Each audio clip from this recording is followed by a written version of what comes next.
Bonsoir, bonsoir ou rebonsoir à toutes et à tous. J'espère que vous nous entendez bien pour cette soirée donc, qui va être consacrée au verdissement des flottes automobiles. Donc c'est un sujet qui vous tient particulièrement à cœur. Et pour en discuter, on va rentrer directement dans le vif du sujet. Nos trois invités. Mathieu Gardy, bonsoir. Bonsoir. Vous êtes le président fondateur de Hype, qui est la première flotte de taxis à hydrogène. Alors déjà, merci d'être venu parce que vous avez une jambe cassée. Donc oui. C'est déjà sympa d'être là, en plateau. Et là, vous êtes venu en taxi hydrogène ou pas, non ? Je suis venu en taxi hydrogène. D'accord. Il y a combien d'ailleurs de véhicules hydrogène en France aujourd'hui ? Alors, en France, je ne sais pas. Dans la flotte Hype, il y en avait une centaine avant le début du confinement. Et là, suite à une acquisition qu'on a annoncée il y a quelques semaines, on va dépasser les 600 dans le courant de l'année 2021. Ouais, x6, donc. À vos côtés, Gilles Durand, bonsoir. Bonsoir. Vous êtes le secrétaire national de l'Association française du GNV. Alors, GNV, c'est le gaz naturel véhicule, hein, ça veut dire ça, GNV. C'est ça. Alors, il y a combien de véhicules qui circulent aujourd'hui en France au gaz ? Alors très peu en hydrogène, mais en gaz, il y en a beaucoup plus. Il y en a 26 000, il y a 13 000 poids lourds, avec une progression par an de 20% depuis 2014. Et il y a également 13 000 véhicules légers et utilitaires légers, avec une progression là qui est beaucoup plus faible, puisqu'on est de l'ordre de 4% en moyenne par an. Qui est quand même une progression. Qui est une progression, voilà, et plutôt centrée sur les véhicules utilitaires que sur les voitures. On va en parler. Et avec nous également Mourad Fella, que j'ai l'honneur d'accueillir ce soir également. Alors vous êtes le responsable du parc auto Carglass France. Juste un mot, est-ce que l'hydrogène, ça pour l'instant, vous n'en avez pas, j'imagine, et du GNV ? Aujourd'hui, non, on n'en a pas. Sur la flotte composée de 570 véhicules, on n'a pas encore de véhicules à hydrogène. C'est quoi ? C'est de l'électrique, c'est de l'hybride ? De l'hybride rechargeable, de l'électrique et du thermique encore. Alors justement, ma première question, est-ce que ça représente quoi aujourd'hui ? Est-ce qu'il y a une montée spectaculaire de ces véhicules verts ? Et surtout, est-ce que vous avez dû convaincre peut-être les collaborateurs, votre hiérarchie, de mettre ces véhicules verts à disposition des collaborateurs de Carglass ? Oui, tout à fait. Au niveau de la direction, on a axé en tout cas le discours d'un point de vue réglementation, qu'on n'a plus le choix et qu'il faut de toute façon passer le pas. Et concernant les collaborateurs, il y a encore énormément aujourd'hui d'idées reçues sur ces nouvelles motorisations qu'on ne connaît peu et pour lesquelles il faut éduquer ou accompagner les collaborateurs. Et qu'est-ce que ça représente aujourd'hui dans la flotte ? Aujourd'hui, ça représente un faible pourcentage aujourd'hui, mais qui justement... c'est quoi, c'est de l'ordre de 10% ? C'est ça, de 10%, donc sur une flotte de 570 véhicules. Donc ce qui représente en tout cas un faible taux aujourd'hui, mais une volonté réelle du groupe et de la direction pour passer le pas sur le verdissement de la flotte. Et pour info, aujourd'hui, on n'a pas de véhicule à hydrogène ou à GNV. Alors, ça, vous y viendrez peut-être après le débat. La question que je vous posais, c'est est-ce que, en termes de TCO, pour l'instant, ça peut être intéressant ou ça reste principalement de l'image lorsqu'on a ce type de véhicule dans une flotte ? Aujourd'hui, le TCO reste plus élevé qu'un véhicule thermique. De quel ordre ? Une différence de 1 000 € par an. 1 000 € par an sur le véhicule. Sur un véhicule. Puisqu'aujourd'hui, il faut savoir que le prix catalogue du véhicule est plus cher et que les remises sont moindres de la part des constructeurs. Alors, est-ce que vous dites c'est vraiment de l'image ou c'est aussi un calcul à long terme ? C'est aussi un calcul à long terme puisqu'on sera obligé de toute façon avec la réglementation de passer le pas. C'est-à-dire qu'on aura des interdictions de circulation. On a pu le voir hier sur le Grand Paris avec un pic de pollution et une interdiction donc, de circulation des vignettes critères 3, 4, 5. Tous les ZFE qui arrivent en et tout ça cas. Arrive. Alors justement, c'est là que le gaz et l'hydrogène vont avoir leur mot à dire, si je puis dire. Gilles Durand, le gaz, aujourd'hui, on peut circuler évidemment dans toutes les zones à faible émission. Alors, ce n'est pas un critère 0 parce que c'est réservé aux véhicules électriques, c'est le critère 1. Voilà. Donc, effectivement, on peut circuler partout, tout le temps. Et donc, c'est un avantage. Mais au niveau du TCO, en fait, je parlais des poids lourds où il y a un très fort développement, et en particulier dans le transport routier de marchandises. Parce que là, la progression est de 160% par an en moyenne depuis 2014. On a aujourd'hui 5000 camions, et ces camions roulent avec des coûts de possession qui sont équivalents au diesel. Voilà. Parce que les transporteurs routiers qui ont des marges très très faibles ne se permettraient pas de passer avec des énergies qui leur coûteraient plus cher. Alors, quand vous l'expliquez que pour les véhicules utilitaires, ça ne soit pas aussi développé, parce que ça fonctionne sur les camions, on peut se dire que les véhicules utilitaires, c'est la deuxième marche. Véhicule utilitaire, le TCO est encore plus intéressant, parce que le coût moyen du carburant est de l'ordre d'1 euro du kilo, 98 centimes. Et attendez, on fait un plein de gaz. Alors, 1 kilo de gaz, c'est l'équivalent énergétique d'1 litre de diesel. Donc, on compare 1 kilo de gaz à 1 litre de diesel. Aujourd'hui, on souffre simplement d'un manque de gamme, notamment de la part des Français, qui n'ont pas développé le gaz. Mais en Europe, on a aujourd'hui le groupe Volkswagen, qui a quasiment toutes ces gammes, Volkswagen, Skoda, Audi, etc., avec des versions gaz, qui ne sont pas forcément vendues en France. Mais aujourd'hui, voilà, le problème, c'est qu'on n'a que Fiat qui développe les utilitaires, les Italiens. Et les Français, en fait, se sont centrés... maintenant, Fiat, c'est français, enfin, c'est Stellantis maintenant, quasiment. Donc, on peut peut-être espérer que ça va arriver dans le groupe PSA, enfin, ex-PSA, mais Stellantis. En tout cas, nous y pensons fortement. Par contre, il y a un problème, c'est qu'aujourd'hui, on ne mesure les émissions de CO2 qu'au pot d'échappement, ce qui est une hérésie complète en matière d'émissions réelles du CO2. Et il y a des études qui sont sorties, je pourrais y revenir tout à l'heure, qui montrent qu'un véhicule qui roule au biogaz, au bio-GNV, donc au biométhane, a une empreinte carbone inférieure à un véhicule qui roule à l'électricité française, c'est-à-dire très faiblement carboné. Voilà. L'écart est important quand vous dites entre l'électrique et... Non, c'est du même ordre de grandeur, mais un petit peu en dessous pour le gaz. Voilà. Alors l'hydrogène ne dégage que de l'eau, c'est-à-dire qu'on pourrait quasiment boire l'eau qui sort d'un pot d'échappement d'hydrogène. On peut techniquement. Qui est un véhicule électrique d'ailleurs. C'est un véhicule 100% électrique. Effectivement, la différence, c'est qu'on ne stocke pas l'électricité dans une batterie, on la produit à bord du véhicule avec la pile à combustible qui va générer de l'électricité à partir de l'hydrogène qu'on a mis dans le réservoir et de l'oxygène que le véhicule va récupérer dans l'air ambiant. Alors comment vous avez mis au point parce que ceux qui vous écoutent sont intéressés en disant peut-être qu'on pourrait à terme avoir un véhicule hydrogène. Est-ce qu'aujourd'hui c'est une mission impossible? C'est quelque chose qu'on complètement un ovni ou c'est un véhicule de plus en plus, vous voyez, abordable qu'on pourrait avoir dans une flotte aujourd'hui, un véhicule hydrogène? À terme, on en aura tous et beaucoup. Après, à aujourd'hui, c'est quelque chose qu'on peut avoir sur des véhicules lourds, typiquement, où c'est en train de se développer fortement sur des poids lourds, sur des bus, sur des utilitaires légers, où c'est en train de descendre un peu.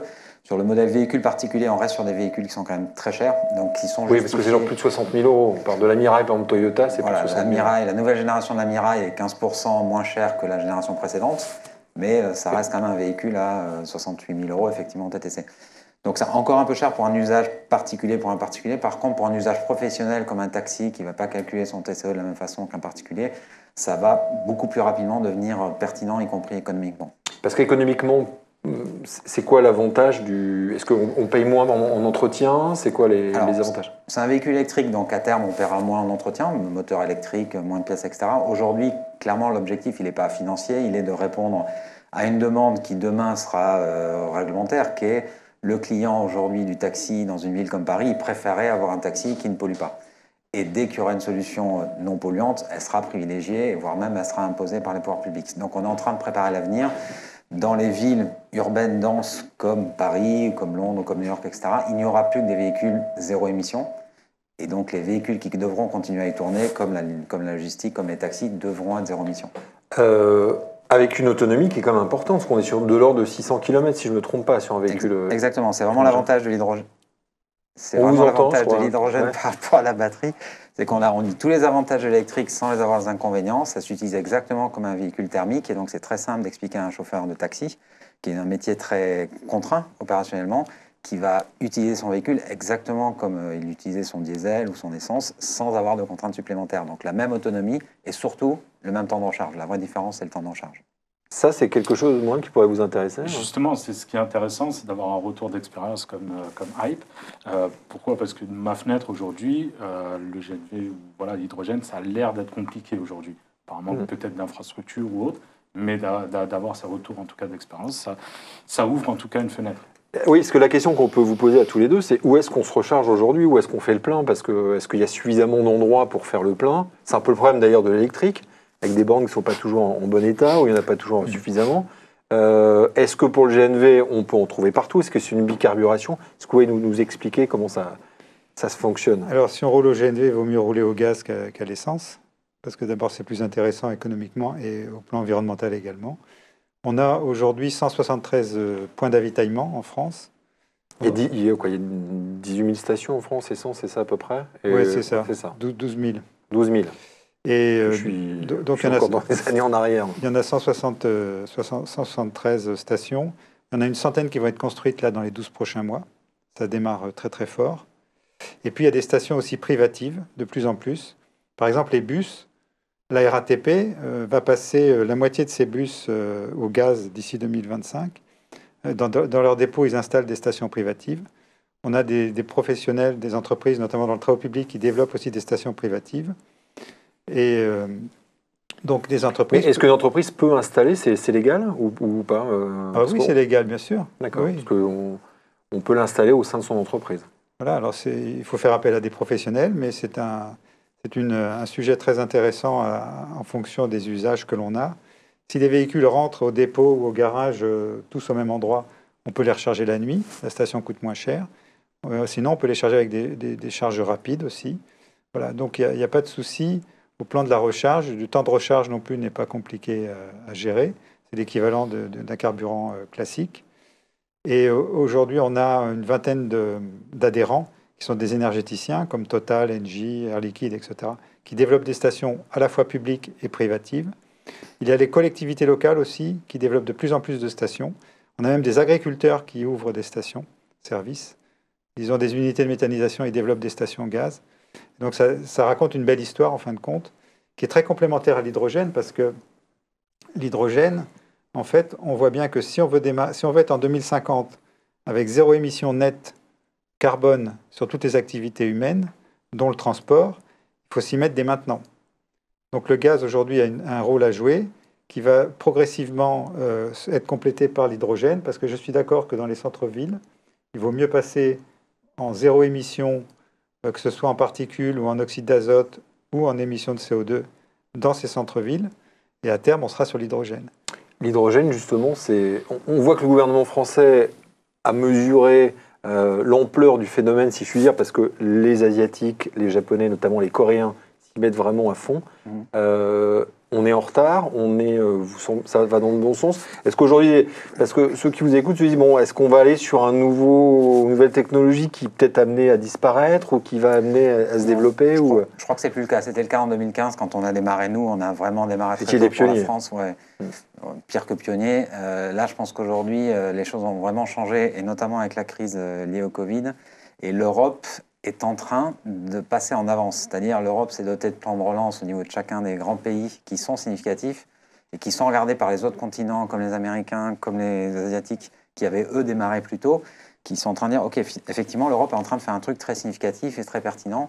Donc on a une vraie chance sur l'hydrogène de faire ce qu'on a raté sur la batterie ou sur le photovoltaïque et d'avoir une vraie industrie complète, une vraie chaîne industrielle complète sur l'hydrogène qui soit européenne, tant côté station, production, que côté véhicule, on l'espère aussi. Mais il y a très peu d'endroits de recharge. Il y a quoi, le pont de l'Alma à Paris? Alors, nous concrètement, sur la partie distribution, aujourd'hui, effectivement, on part de zéro. Et nous, pour régler ce problème de poulet d'œuf, on dit ça dans l'hydrogène, on déploie nous-mêmes notre propre station, notre propre réseau de distribution d'hydrogène. Donc on ça va coûter extrêmement cher, non? Ça coûte assez cher, mais c'est un investissement. Et c'est un investissement qui constituera à terme des actifs intéressants, puisqu'on aura un réseau de stations d'hydrogène sur lesquelles on pourra ensuite faire venir. Donc nous, on démarre par le taxi, qui est ce premier marché. Et ensuite, bien évidemment, on peut faire venir d'autres usages qui vont être pertinents pour l'hydrogène, comme la logistique, comme les poids lourds, comme les bus de la RATP, etc. Donc, ce n'est pas un réseau de stations dédié au taxi, c'est un réseau de stations qui va être dédié au déploiement d'hydrogène, et on commence par un premier acteur qui est le taxi. Alors, ça me fait penser un peu à l'électrique, comme il y a des marques type Tesla qui mettent en place leur propre borne, c'est un peu cette logique-là. Exactement, l'idée c'est de dire, on n'a pas le temps d'attendre que les pouvoirs publics décident ou non de faire des réseaux d'infrastructures. C'est beaucoup plus compliqué sur l'hydrogène que sur la batterie, parce que sur la batterie, on a pu démarrer la filière en disant, bon, les gens rechargeons chez eux sur la prise ou rechargeons au bureau. Sur l'hydrogène, si on n'a pas une station, il ne se passe rien, on ne peut pas recharger. Donc on a vraiment une vraie logique de est-ce qu'on commence par les véhicules, est-ce qu'on commence par l'infrastructure. Et c'est l'intérêt d'un marché comme le taxi qui permet en fait de développer en même temps une flotte qui a un vrai usage et qui va vraiment consommer, et en même temps un réseau de stations qui est assez localisé puisqu'on n'a pas besoin de couvrir toute la France pour desservir tous les taxis parisiens. Mourad Fella, aujourd'hui, dans une flotte, alors vous êtes à peu près à 10% de flotte, entre guillemets, verte. Quel est l'avantage, au-delà de l'image, il y a vraiment un avantage, vous voyez au quotidien que, est-ce que par exemple les gens ont une conduite plus vertueuse, est-ce qu'il y a un vrai intérêt à passer à ce type de véhicule aujourd'hui dans une flotte? Oui, par exemple, si je prends le cas des véhicules utilitaires, aujourd'hui, on trouve assez rarement, en tout cas, une boîte automatique sur ce type de véhicule, alors que les véhicules électriques en utilitaire ont forcément une boîte automatique. Donc, une conduite, en tout cas, plus souple de la part des collaborateurs. Et puis après, concernant, en tout cas, la conduite, c'est vrai que la conduite sur un véhicule, en tout cas, qui n'émet pas de vibrations, de bruit, en tout cas, de la motorisation, adouce, en tout cas, la conduite. Vous avez noté moins de sinistres ou sur ce type de véhicule ou pas? Ou ça, vous avez déjà un retour sur ce type de... Non, on n'a pas encore de retour là-dessus, mais en tout cas, ceux qui sont passés à titre perso sur des véhicules de fonction me le confirment qu'il y a un côté aussi challenge d'éco-conduite d'obtenir l'autonomie la plus élevée. Donc, d'essayer de parcourir le plus de kilomètres. Alors, avant, il y a quelques années, c'était celui qui roulait le plus vite, hein, finalement. Ils faisaient des concours. Maintenant, c'est celui qui consomme le moins. C'est exactement ça. C'est exactement ça. Et sur une analyse, en tout cas sur notre propre flotte, je prends le cas d'un véhicule hybride rechargeable, j'ai constaté en tout cas une baisse de 2 litres en moyenne aux 100 km de consommation en carburant, puisqu'en fait, ce véhicule-là a été positionné en tout cas au bon usage avec un rechargement au domicile et en entreprise. Gilles Durand, est-ce que le GNV fait consommer plus? Je sais que le GPL fait consommer genre de 15-20% en plus. Hein. Non, le GNV fait consommer moins. Moins par rapport à un véhicule thermique. Alors, sur un camion, c'est 20% de moins que l'équivalent en litre diesel.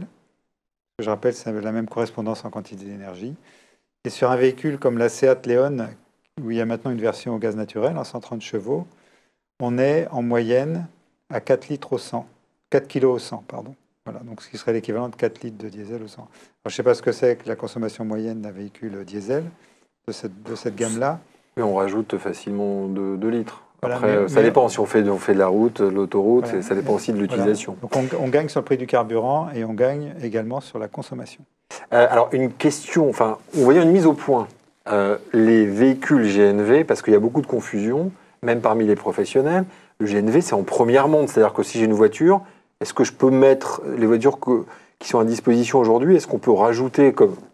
Pardon pour la comparaison avec le GPL, mais GPL, on peut l'adapter, ou les biocarburants aussi, certains, on met maintenant les boîtiers. Est-ce que le GNV, c'est une voiture qu'on a à la base, ou qui est adaptée, ou qu'on peut adapter? C'est quoi aujourd'hui la règle? Alors, nous avons un adhérent qui fait de la conversion de véhicules. Soit il les achète neufs et il les revend convertis au gaz, soit il convertit des véhicules existants. Maintenant, au niveau de la filière, ce que nous préconisons, c'est plutôt la première monte avec des véhicules qui ont des moteurs parfaitement adaptés au gaz. Si je prends la Seat Leon, par exemple, elle a un petit réservoir qui permet de faire 100 km en essence, qui est un secours, en fait, simplement. Par contre, le véhicule a vraiment été optimisé pour le gaz. Et c'est pour ça qu'on a des consommations très bonnes sur la partie gaz. Si, par exemple, dans une flotte, on change le gaz, est-ce qu'il y a une garantie du constructeur? Est-ce que ça, le constructeur impose que ça soit la première monte, quoi? C'est ça, dans les garanties, c'est une question qu'on peut se poser. Oui, c'est clair, en fait. Il faut uniquement acheter en première monte, c'est évident. Pour la première monte constructeur. Ouais. Si je veux rebondir là-dessus, en tout cas, pour nous, en tout cas, qui avons une flotte en LLD, c'est quelque chose qu'on ne pourra pas envisager, en tout cas, de passer sur un montage après achat du véhicule. Ouais, donc puisque dans nos conditions, on ne peut pas transformer le véhicule. Au-delà de l'hydrogène, même la solution concrète, c'est le GNV. Est-ce que c'est quelque chose qui pourrait vous tenter? Pourquoi, si c'est aussi vertueux, c'est aussi peu développé? Vous voyez, ma question, je fais un peu l'avocat du diable, mais on se dit pourquoi? Alors, c'est génial, ça consomme moins, c'est pas cher, le TCO, c'est super intéressant. C'est bon pour la planète, et finalement, il n'y en a pas tant que ça. Pourquoi? En fait, vous en parliez tout à l'heure, c'est en fonction des usages, l'énergie la meilleure, c'est en fonction de l'usage en fait, auquel on va le destiner. Mais par exemple, pour le GNV, il faut passer au gaz là où il y a des stations déjà. Voilà. Donc ça va orienter en fait les choix qu'on fait. Quand il y aura des stations hydrogène, il faudra développer l'hydrogène là où il y a les stations. Voilà. Et je pense que Carglass, à terme, aura du gaz, aura de l'hydrogène, de l'électrique batterie, en fonction des implantations, des structures d'avitaillement qui vont se développer progressivement. Voilà. Et aujourd'hui, on n'a pas suffisamment de stations. On doit en avoir un peu plus d'une vingtaine sur la première couronne parisienne, ce qui peut suffire pour certains usages, mais pas forcément pour tous les usages. Voilà. Et donc c'est vraiment ça qui est le facteur limitant. Ouais, oui. C'est là où il faudra vraiment segmenter, puisque tout à fait. Voilà, pour tout dire, les centres Carglass, au nombre de 450, sont répartis sur l'ensemble du territoire. Facteur limitant en France, parce qu'il y a des pays qui, eux, ont joué le jeu et ont plus de stations et plus de véhicules, y compris pour les particuliers, non? Oui, alors, j'en parlais justement avec un Allemand ce matin qui m'interrogeait pour savoir comment ça se passait en France. Eux, ils ont développé 1000 stations payées par les lenders. Ils ont 100 000 véhicules et ils ont des stations qui ferment aujourd'hui parce que le modèle économique qu'on a retenu, nous, c'est pas de subvention. C'est-à-dire que les investisseurs privés ou même les collectivités locales qui mettent en place une station, c'est qu'ils ont déjà identifié des flottes de véhicules qui vont venir s'approvisionner. Voilà. Donc on avance à notre rythme, sans subvention. Les bornes électriques, ça a été très éclairant parce qu'il y en a eu à installer partout, mais là où il ne fallait pas. Voilà. Et donc c'est pour ça qu'elles ne sont pas forcément utilisées. Une station hydrogène, ça coûte combien? Alors ça coûte cher, on est en millions d'euros, et après la différence avec une station hydrogène, ça dépend vraiment de la capacité. Par exemple, nous on a démarré avec la station d'Alma en 2015, la prochaine station qu'on va ouvrir qui est Port de Saint-Cloud, c'est une station qui est 25 fois plus grosse en termes de capacité que la station d'Alma. Donc c'est un peu compliqué de raisonner juste en prix unitaire, mais on est sur un certain nombre de millions d'euros. Mais après, c'est pas du tout la même chose qu'une borne de recharge. Parce que... Alors, si je suis une flotte aujourd'hui automobile, si je veux me lancer dans l'hydrogène, j'aurais pas de quoi construire une station. Comment ça va se passer Il y a des plus petites stations. Donc, ces dernières années, les collectivités locales ou certains acteurs ont utilisé des plus petites stations parce qu'elles n'avaient pas besoin de gros volumes non plus. Là, on descend en dessous du million d'euros. On va être sur quelques centaines de milliers d'euros. Aujourd'hui, la filière est en train de se structurer pour bénéficier des effets d'échelle. Les effets d'échelle, on les a quand on a des volumes et quand, du coup, on peut augmenter la taille des stations. C'est pour ça que les nouvelles stations sont plutôt des grosses stations. Juste avant de passer la parole à tout le monde, c'est-à-dire de se retrouver dans les rooms, juste un dernier mot. Est-ce que, en termes de rapidité, est-ce que c'est pas vraiment, là, vous avez un gros atout, vos deux énergies, par rapport à l'électrique? Parce que quand un collaborateur se branche pour une voiture électrique, c'est 30 minutes minimum pour une super recharge rapide. Sur un superchargeur qu'on en trouve un.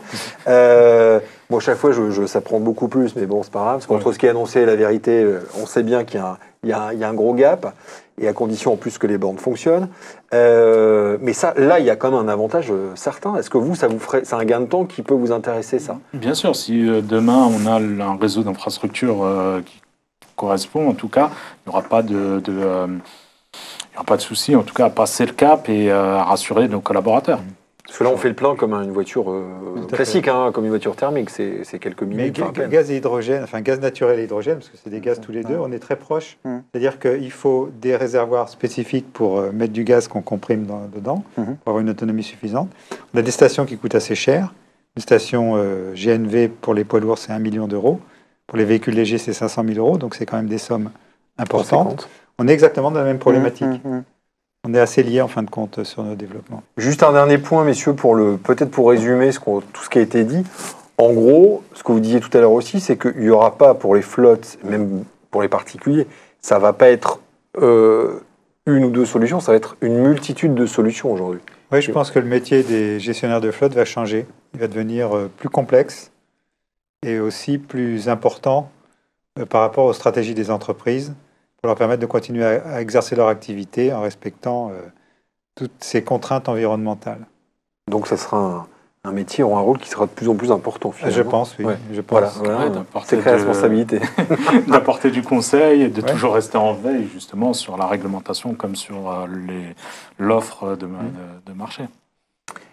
Voilà, merci à tous, merci à tous les trois d'être venus, et particulièrement Mathieu, qui est quand même une jambe cassée, vous ne le voyez pas, mais il est quand même venu ici en plateau. Merci à lui, merci à vous tous pour ce débat passionnant qu'on aurait pu évidemment continuer, et j'imagine qu'on refera encore d'autres débats sur ce thème tout au long de l'année. Merci, je vous souhaite une excellente soirée à toutes et à tous. Merci.